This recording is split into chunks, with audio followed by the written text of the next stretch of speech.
happily it is. And the Queen is the Commander-in-Chief of the Armed Forces, and she, for example, if you become an officer in the army, she gives you a commission which is signed by her, directing how you will operate as an officer in the forces. So, but it applies to everyone in the armed forces. She is the boss, and often she's referred to affectionately and casually as the boss by soldiers who are serving in the forces. They don't.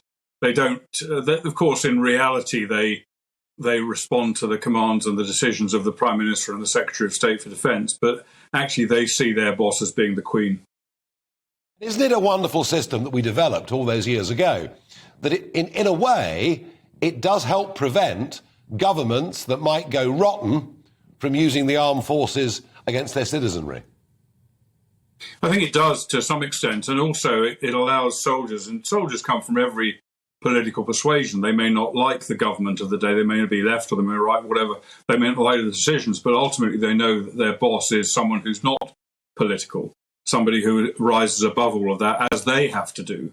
And I think one thing that I would stress is that she epitomises what some of the most important military qualities, which are duty, responsibility, service, sacrifice, all of those things. And they can look to her and see her, whatever they think of the politicians, they can see her as being the embodiment of the standards that they're expected to maintain themselves.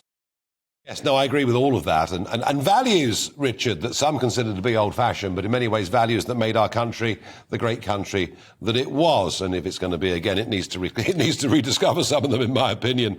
And this particular monarch, I mean, not just the 70 years, but the fact that she wore an army uniform at the end of World War II. I mean, she's been a particular favourite of all the arms of the military, hasn't she?